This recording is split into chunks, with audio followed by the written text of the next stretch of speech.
Hey, salut la Yugisphère. Alors aujourd'hui on se retrouve... Non mais vous n'y croyez pas, n'y croyez pas. Ça sera toujours pas la vidéo du tout moustache. Non, on est sur la deuxième vidéo pour vous apprendre à comment ouvrir des boosters et savoir reconnaître les cartes à sélectionner pour faire un scellé, une sneak peek à Yu-Gi-Oh! Donc je vous laisse découvrir ça tout de suite. Alors on se retrouve pour une autre ouverture de 5 boosters pour essayer de voir est-ce qu'on aurait pu monter un petit deck de sneak peek sympathique. Donc ça c'est voilà, pour vous apprendre un petit peu comment on sélectionne ces cartes en sneak peek. J'espère que ça vous intéresse comme principe. Donc le stade géant, on l'a vu sur la première vidéo, c'est que si on a plein d'insectes. Donc le salamandre grande, si vous avez regardé la première vidéo, on est d'accord, on va le jouer. Donc le terrain dino lutte, on va voir si on a des monstres dino lutteurs. Ah, celui-là on n'a pas eu en première vidéo, le dragon agave, qui va nous demander 4 monstres, mais qui est vraiment bien, parce qu'il s'invoque à 4 monstres, n'importe, hormis les jetons. C'est une 3000, et en plus il va gagner de l'attaque en fonction des dinos, parce que là pour l'instant on n'a pas de dragon dans l'édition, on n'aura pas de monstre serpent de mer, mais pour les dinos ça va être bien, vu qu'il va gagner de l'attaque à la fois sur les dinos qu'on a de nous et de notre adversaire. Donc c'est un monstre qui est monté assez gros, qui a pu monter assez gros, j'ai pu monter à 4000 dans cette édition, donc c'est vraiment plutôt bien. Après on va découvrir une carte Babel Orcrustré, encore une magie de terrain, encore dans cette édition. Celle-ci c'est pour les Orcrust. Vous pouvez activer les effets Orcrust dans votre cimetière ou les monstres liens que vous contrôlez Orcrust dans leur nom d'origine, comme des effets rapides. Durant votre main phase, si cette carte est dans votre cimetière, sauf le tour où elle était envoyée au cimetière, vous pouvez envoyer une carte depuis le tour de votre main au cimetière pour vous l'ajouter à votre main. Donc ça, faut vraiment voir en fonction de ce qu'on a en Orcrux, parce que c'est pas forcément obligé d'être que ce soit très intéressant. Effectivement, dans le deck final, ça va être assez obligatoire, je pense. Ça va vous permettre d'accélérer votre jeu et gêner un peu plus votre adversaire. Mais là, dans Sneak Peek, ça sera pas forcément utile. Là, on va trouver un danger homme-chien. Donc là, 2400, c'est un danger. Donc vous savez comment ça s'invoque les dangers. On le révèle à notre adversaire. Il choisit une carte au hasard. Si c'est pas l'homme-chien qui nous défausse, et on invoque spécialement l'homme-chien et on repêche une carte. Donc c'est vraiment une très bonne carte. On va pas s'en priver. On va vraiment pas s'en priver. Le clair, ça va être vraiment un petit peu comme le Alvis sur la première vidéo, si on n'a vraiment aucun autre monstre. Le seul intérêt, c'est qu'au moins il est light, donc il pourra peut-être nous permettre de faire certaines combinaisons. Donc le sanctuaire salamandre grande, pour l'instant on va pas le jouer. On va découvrir déjà un Suric, donc on a déjà 2 monstres salamandre grande. Espérons qu'on ait le monstre lien dans ce paquet, enfin dans les 5 paquets, ça nous sera utile. Donc Alvis. Donc là, le brave galactique, lui, vous pouvez l'enlever, 0-0, vous n'aurez aucun moyen de le faire grossir. On va découvrir le roi encore. Donc là, on a le Gokipol. Alors le Gokipol, il va aller avec notre ami le stade géant, parce que c'est à peu près un des seuls monstres insectes qu'on aura. Donc si cette carte est envoyée au cimetière, vous pouvez ajouter un monstre insecte niveau 4 depuis votre deck à votre main. Puis si vous avez ajouté un monstre normal, vous pouvez l'invoquer spécialement, puis vous pouvez détruire une carte sur le terrain avec une attaque supérieure ou égale au monstre invoqué spécialement. Là on n'aura pas de monstres insectes normaux dans l'édition.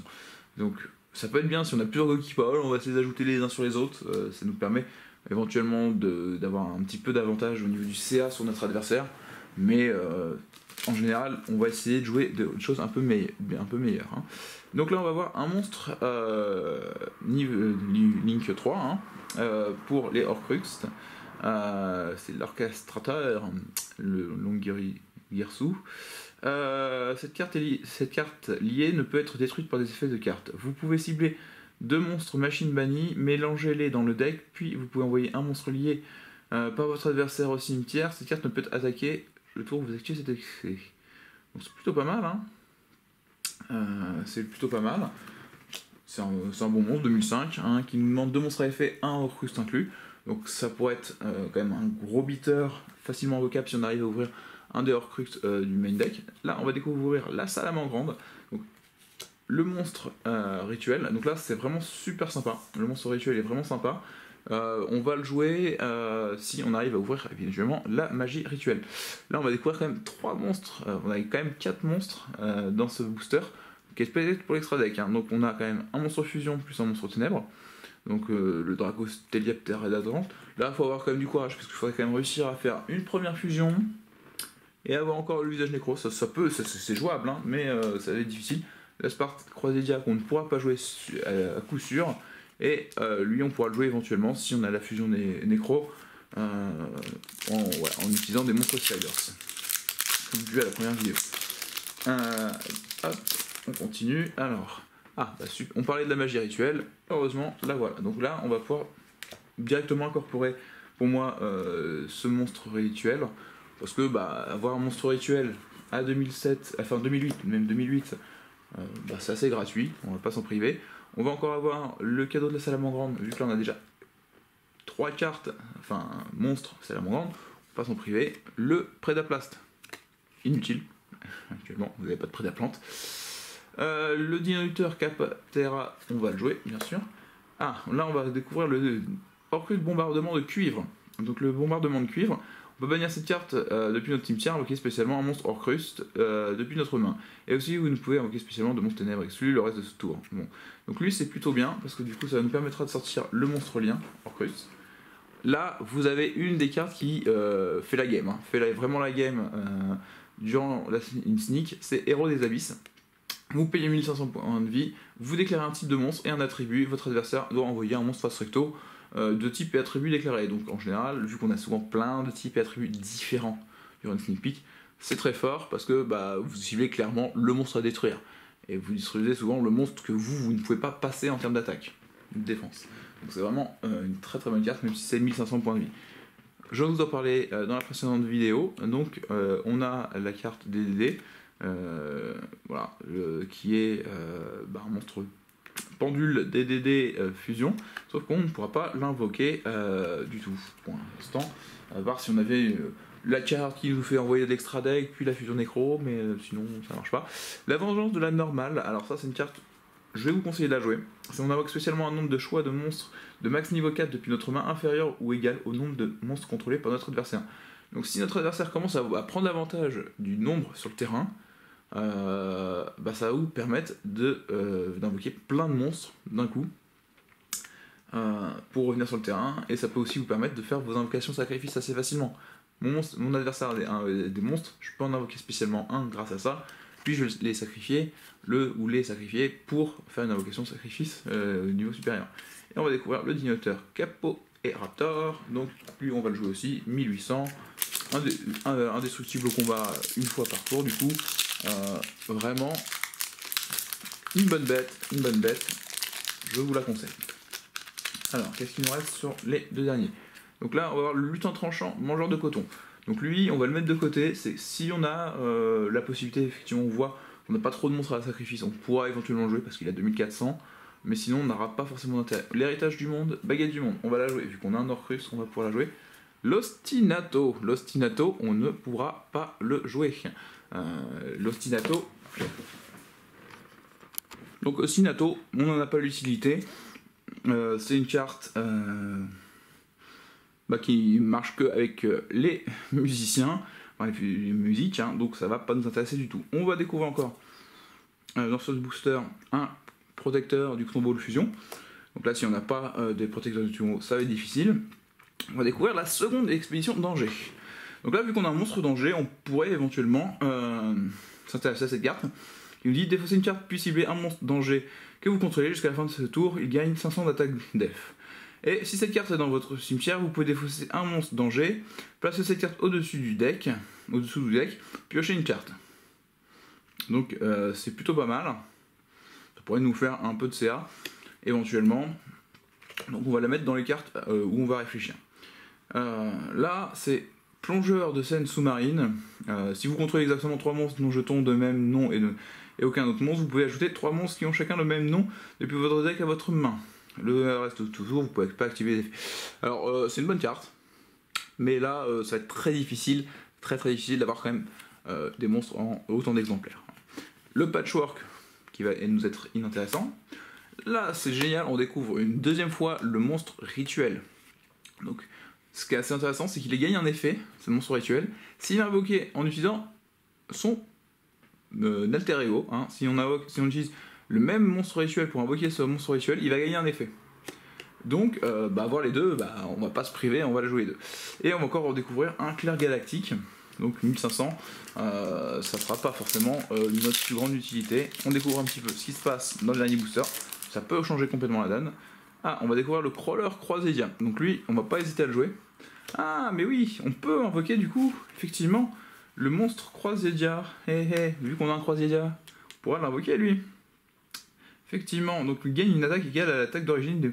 je disais une erreur, en fait on a un moyen dans l'édition, j'avais oublié qu'on pouvait le sortir, et j'ai même fait erreur moi-même, c'est que je l'ai jamais sorti ce monstre lien, alors qu'on pouvait le sortir. On va sortir le fusion de 2 mais qui ne sortira pas. Encore un Jack Jaguar, alors lui là on est abonné, hein. On a quand même 3 si je me trompe pas dans ce pack, donc 3 Jack Jaguar, on est vraiment refait. La barrière d'invisibilité qui ne nous sert toujours pas parce que trop compliqué dans ce format. Alors on va voir Centenaire du Dragon Tonnerre, c'est bien. On va suivre des monstres tonnerres dans notre cimetière, on n'en a pas eu un seul. Voilà, donc là, on va pas s'intéresser plus longtemps à cette carte. Le Dragon Horloge Cybers, pour l'instant c'est une belle ultra. Écoutez, on l'aurait ouvert sur la première vidéo, ça aurait été plus intéressant. On aurait pu l'invoquer.